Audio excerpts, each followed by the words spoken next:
Hey there, I'm Katie Cat, and this is our weekly Astro Tarot. Before we jump into the cards for this week, I just want to go ahead and place where the planets are in the sky so that we can have a better understanding of why certain things might be highlighted in the tarot for this week.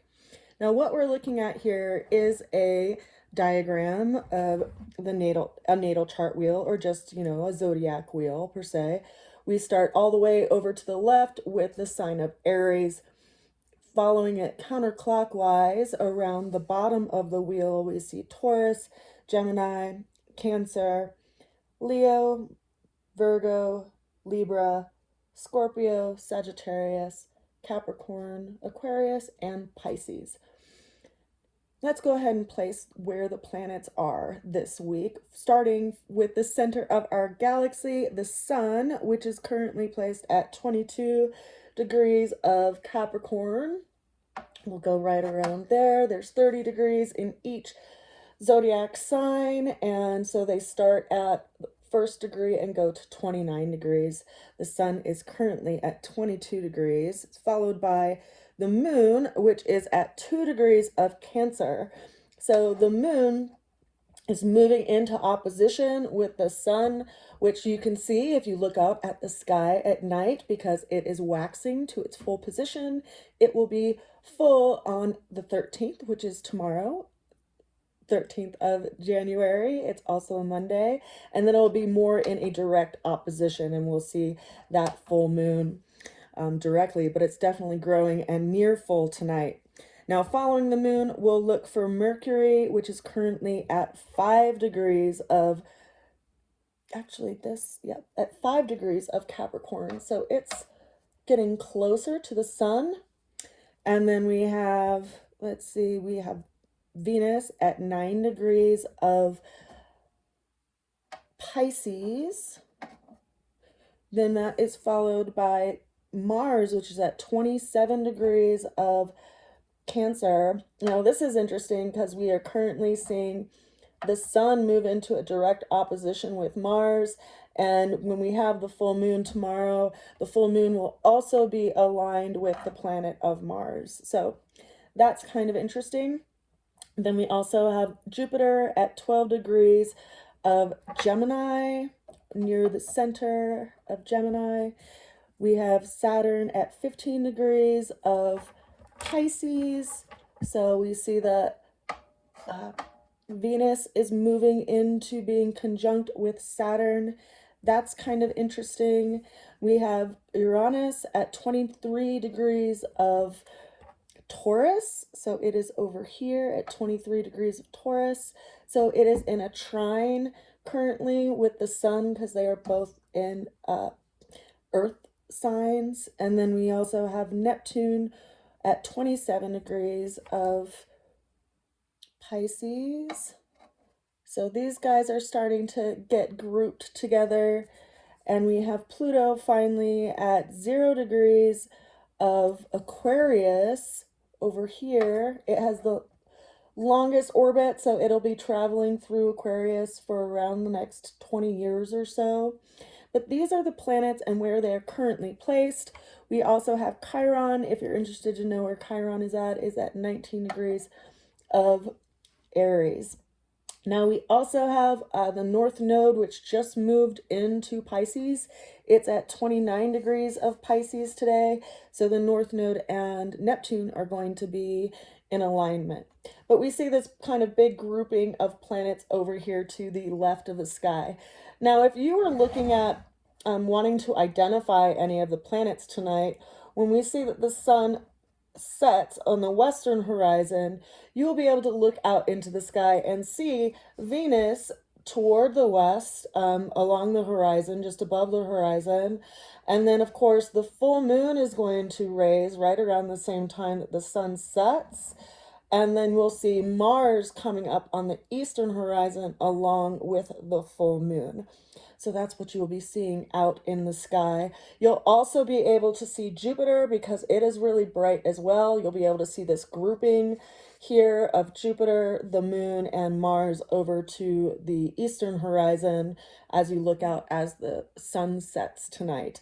It's pretty nice to look at. I was looking at it last night, and it was cool to be able to identify it to my friends who were like, wait, which one is that? And Mars is particularly interesting because it kind of has this peach coloration to it, and that's unique among all of the planets that we look out and see out in the sky. Now, let's go ahead and jump into the tarot for this week.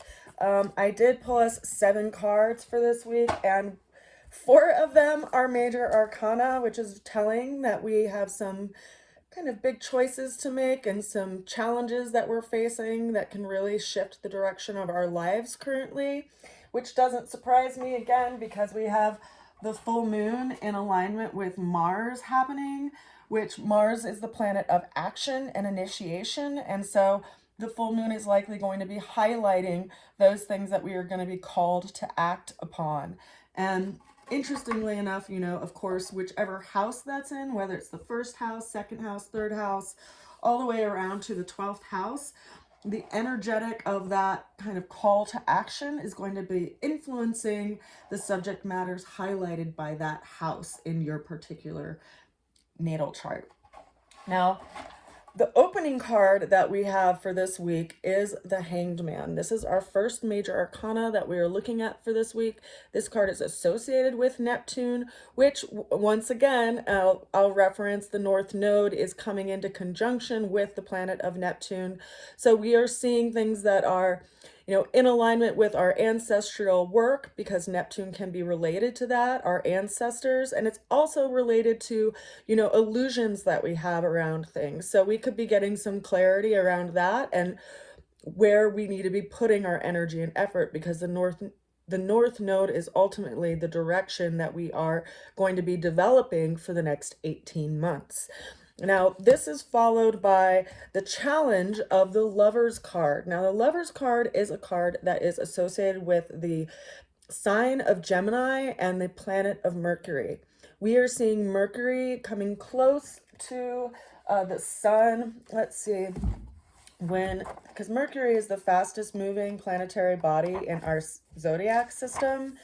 So it will likely be coming into conjunction with the sun here pretty soon, but it's not going to be until the sun actually moves into Aquarius, it looks like. So we won't be seeing that conjunction until the 8th of February when the sun and Mercury are going to align. So we're in this awareness period where we're gathering information, and then of course when the sun and Mercury align, we can get aha moments around choices and decisions that we're making because the planet of Mercury governs the mind and communications, and so there may be some kind of communication that comes through. But the Lover's card is also a card about choices, and it's highlighting some choice or decision that we are facing, which is obviously very challenging because it's showing up in the challenge position of the reading for this week. And so it's asking us, are we going to choose the high or low road? Are we, you know, going to make a choice that's in alignment with where we are wanting to go, or are we going to make the choice that also, you know, leads us to self-sabotaging? There's conversations that need to come up, there's communications that need to come up, and there's ultimately some choice and alignment that we have to be making with our mind and what we're, you know, communicating to others. Now that is the way through the challenge for this week is coming in as the 10 of Pentacles. So 10s are numbers of crystallization, and Pentacles are associated with our resources, our beliefs, our ultimate, you know, life goals. It's ultimately associated with Capricorn because it is the number 10 sign in the zodiac system, and it is an earth governed sign. So we see this alignment with the Ten of Pentacles with our life legacy and what we want as far as our reputation and what we're building towards. And so this choice that we need to make, while it may feel challenging, we have to measure it against, you know, the aim that we're setting our arrow against, and if it's deterring us from that, or if it is in alignment with where we want to go in life and what will bring us some kind of material security, because that's what the Ten of Pentacles is all about. Now, the ultimate outcome, again, we have 4 more cards to go through, but here we go with our third major arcana for this week. This is the Judgment card, and it is ultimately associated with the planet of Pluto, which is all about transformation and life and death and rebirth, and as I said, transformation. And we see these 3 figures that are coming out of what look to be kind of like coffins. They're coming out of the dark around a situation, and they're being called to something higher, because we see this angelic figure in the background with this trumpet that's literally calling them out of this darkness, calling them out of this limited way of seeing things, because we can get very boxed in by the way that we perceive things, by the data that we have, or, you know, what we just keep focusing on. And these people are being called out of that. So there is this rebirthing process. And consider that Pluto just moved into the sign of Aquarius, and Aquarius is a sign that's, you know, fixed air. So it's about the power of knowledge, the power of bigger ideas, and transforming around that. So it's no surprise to a lot of astrologers that we're seeing this big development of, you know, things that are outer bounds, like AI, and, you know, discovering, you know, possible, you know, UFOs and other intelligence from outside of our galaxy that are visiting us, or maybe that are even in our galaxy that we haven't been in communication with or recognized so much as of yet.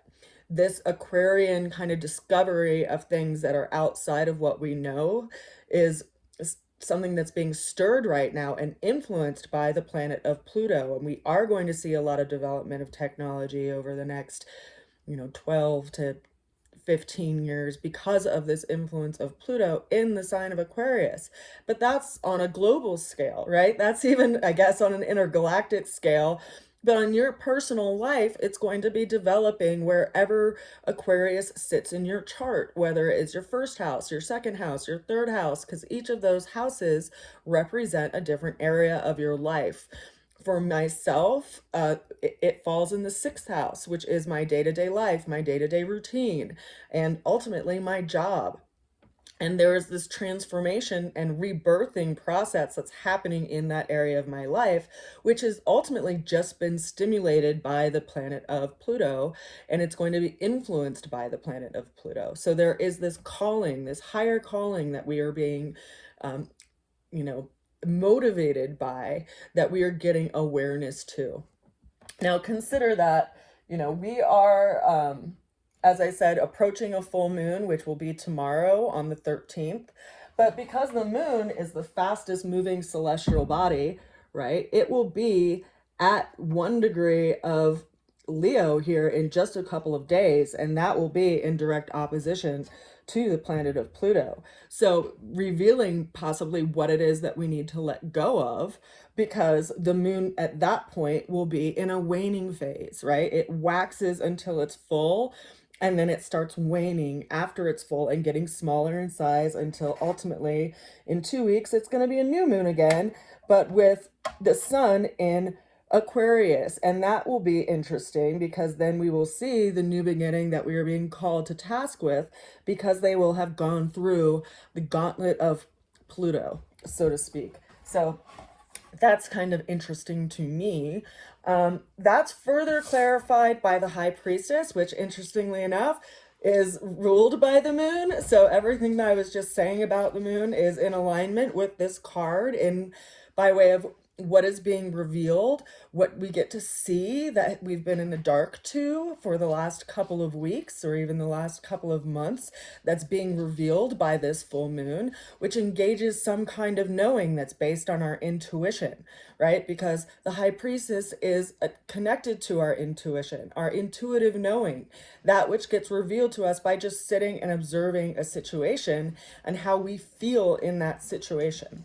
So there is this interesting kind of dualistic aspect to this card in how we see things, but there's also this sense of waiting and allowing something to be revealed, because we see that she has the Torah hidden underneath her cloak or her cape that she's wearing in this card.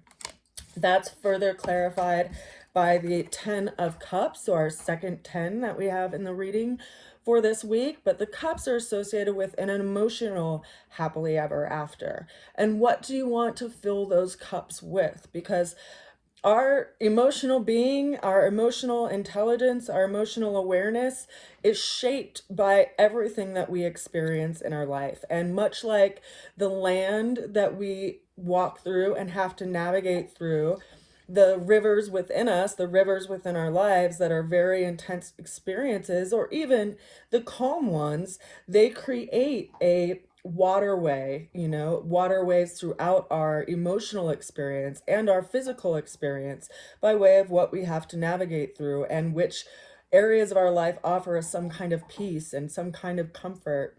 And so we're in this space of crystallization around what our happily ever after looks like, and also if we are actively choosing things in our life that help to create this. This is something that is being revealed to us. Whatever it is that we've been in question around understanding is ultimately going to be revealed, so we have a better understanding of why things went the way that they went, and perhaps even which direction they are going to be going in the coming years because of this influence of the moon and the sun aligning with Pluto. The last card that we have for the reading for this week is the Ace of Pentacles. So this is a card of opportunity. If you imagine someone walking up to you and placing a very heavy coin in your hand, they're giving you something of value that you get to choose to do with what you decide, right? And having this be an Ace of Pentacles, we have to look at our values. We have to look at our resources and I often say this, but ultimately our biggest resource that we have in life is time, and what we make of it and what we do with it. So I think that we're all going through this really powerful process right now where things are being revealed to us that we need to let go of, so that our hand can be open to be able to grab a hold of this coin and be able to grab a hold of this opportunity. Let me know what's going on with you. Let me know if you like my new diagram. It's, the evolution of my little cardboard diagram I've been working with for the last couple of years, but I like it. I might do a little bit more work to it just so you have a better idea of what's going on with the different houses, so you can refer to it as I'm looking at it. And again, just to point out, if you want to identify what's going on in the sky tonight, and you're looking at the sun, which currently is up here in Capricorn, and the moon, sorry, I moved everything around, is over here in Cancer. When the sun goes down tonight and you see the moon rays, you'll be able to see Mars close to the moon, and you'll be able to see Jupiter just to the right of that. And of course, you'll also be able to see Venus over on the western horizon just as the sun sets as well for a couple of hours. I send you a good wish this week. I hope you are well, and I look forward to hearing about what it is that you are creating and feeling encouraged to step toward. I send you a good wish. Bye for now.